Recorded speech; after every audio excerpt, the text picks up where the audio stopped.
ಇವತ್ತಿನ ನಮ್ಮ ನಡೆ ಸದಾಶಿವ ಬಬಲಾದಿ ಮುತ್ಯಾನ ಕಡೆ. ವಿಡಿಯೋನ ಸ್ಕಿಪ್ ಮಾಡದೆ ಕೊನೆವರೆಗೂ ನೋಡ್ರಿ. Hi hello friends, welcome back to my mini vlog. ನಾನು ನಿಮ್ಮ ರಾಯನ ಹುಡುಗಿ ರಂಜನಾ ಮಾತಾಡತೇನ್ರಿ.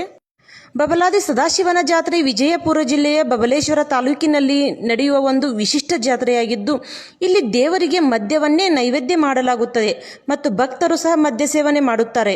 ದೇವರಿಗೆ ಎಣ್ಣೆಯನ್ನು ಸಮರ್ಪಿಸಲಾಗುತ್ತದೆ. ಆದ್ದರಿಂದ ಇದನ್ನು ಸಾರಾಯಿ ಜಾತ್ರೆ ಎಂದು ಕರೆಯುತ್ತಾರೆ. ನೂರಾರು ವರ್ಷಗಳಿಂದ ಹೇಳಲಾಗುತ್ತಿರುವ ಕಾಲಜ್ಞಾನದ ಭವಿಷ್ಯವಾಣಿಗಳು ನಿಜವಾಗುತ್ತಿವೆ. ರೈತರು ಮಳೆ ಬೆಳೆಗಳ ಬಗ್ಗೆ ನಿರ್ಧರಿಸಲು ಇವುಗಳನ್ನು ಆಧರಿಸುತ್ತಾರೆ. ತಲತಲಾಂತರಗಳಿಂದಲೂ ನಡೆದುಕೊಂಡು ಬಂದಿರುವ ಈ ಜಾತ್ರೆಯು ವಿಶಿಷ್ಟ ಪದ್ಧತಿಗಳನ್ನು ಒಳಗೊಂಡಿದೆ. ಇಲ್ಲಿ ಹೇಳಲಾಗುವ ಕಾಲಜ್ಞಾನದ ಭವಿಷ್ಯವಾಣಿಗಳು ಸುಳ್ಳಾಗಿಲ್ಲ ಎನ್ನಲಾಗುತ್ತದೆ. ವರ್ಷದ ಮಳೆ ಮತ್ತು ಬೆಳೆಗಳ ಬಗ್ಗೆ ನೀಡುವ ಮಾಹಿತಿಯನ್ನು ರೈತರು ಆಧರಿಸುತ್ತಾರೆ. ಶಿವರಾತ್ರಿ ಬಳಿಕ ನಡೆಯುವ ಈ ಜಾತ್ರೆಯಲ್ಲಿ ಹೂ ಹಣ್ಣುಗಳ ಬದಲಿಗೆ ಎಣ್ಣೆಯನ್ನು ದೇವರಿಗೆ ಸಮರ್ಪಿಸಲಾಗುತ್ತದೆ. ಇಲ್ಲಿಗೆ ಬರುವ ಭಕ್ತರು ದೇವರಿಗೆ ಮದ್ಯವನ್ನೇ ನೈವೇದ್ಯವನ್ನಾಗಿ ಸ್ವೀಕರಿಸುತ್ತಾರೆ ಮತ್ತು ಸ್ವತಃ ಸೇವಿಸುತ್ತಾರೆ. ಹರಕೆ ಹೊತ್ತ ಭಕ್ತರು ತಮ್ಮ ಹರಕೆ ಈಡೇರಿದ ಬಳಿಕ ವಿವಿಧ ಬ್ರಾಂಡ್ಗಳ ಮದ್ಯವನ್ನು ದೇವರಿಗೆ ಅರ್ಪಿಸುತ್ತಾರೆ. ಸಾವಿರಾರು ಭಕ್ತರು ಬಬಲಾದಿ ಸದಾಶಿವನ ದರ್ಶನಕ್ಕೆ ಆಗಮಿಸುತ್ತಾರೆ. ದೇವರಿಗೆ ಮದ್ಯವನ್ನೇ ನೈವೇದ್ಯವಾಗಿ ಅರ್ಪಿಸುವ ವಿಶಿಷ್ಟ ಸಂಪ್ರದಾಯದ ಕಾರಣದಿಂದಾಗಿ ಈ ಜಾತ್ರೆ ಹೆಚ್ಚು ಪ್ರಚಲಿತದಲ್ಲಿದೆ. ಬಬಲಾದಿ ಒಂದು ಚಿಕ್ಕ ಹಳ್ಳಿ ಹಾಗೂ ಪುಣ್ಯಕ್ಷೇತ್ರ. ಬಬಲಾದಿ ಗ್ರಾಮವು ಕರ್ನಾಟಕ ರಾಜ್ಯದ ವಿಜಯಪುರ ಜಿಲ್ಲೆಯ ವಿಜಯಪುರ ತಾಲೂಕಿನಲ್ಲಿದೆ. ಪ್ರತಿ ವರ್ಷ ಬಬಲಾದಿಯಲ್ಲಿ ಮಹಾಶಿವರಾತ್ರಿಯ ಅಮಾವಾಸ್ಯ ದಿನ ಬೃಹತ್ ಜಾತ್ರೆ ಮತ್ತು ಜಾನುವಾರುಗಳ ಜಾತ್ರೆ ಜರುಗುತ್ತದೆ. ಬಬಲಾದಿ ಗ್ರಾಮದಲ್ಲಿ ಭವ್ಯವಾದ ಮಠವಿದೆ.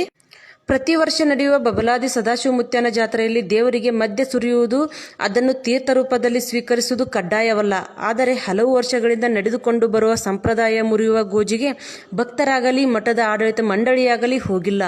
ಮದ್ಯದ ಪ್ಯಾಕೆಟ್ ಬಾಟಲಿಯೇ ಹರಕೆ ರೂಪದಲ್ಲಿ ಸಮರ್ಪಿಸಲಾಗುತ್ತದೆ.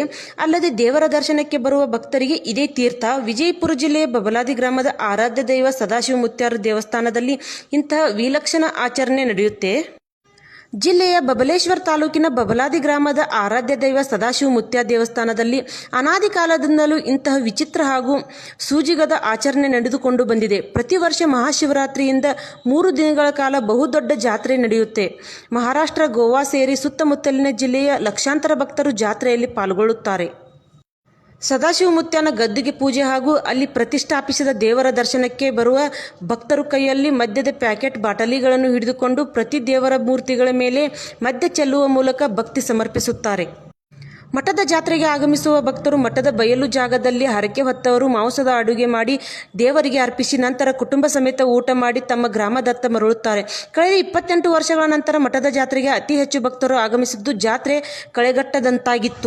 ಇದಾಗಿತ್ರಿ ಇವತ್ತಿನ ಲಾಗ. ಮತ್ ಸಿಗುನು ಮತ್ತೊಂದು ಲಾಗದಾಗ. ಜೈ ಬಬಲಾದಿ ಮುತ್ಯ.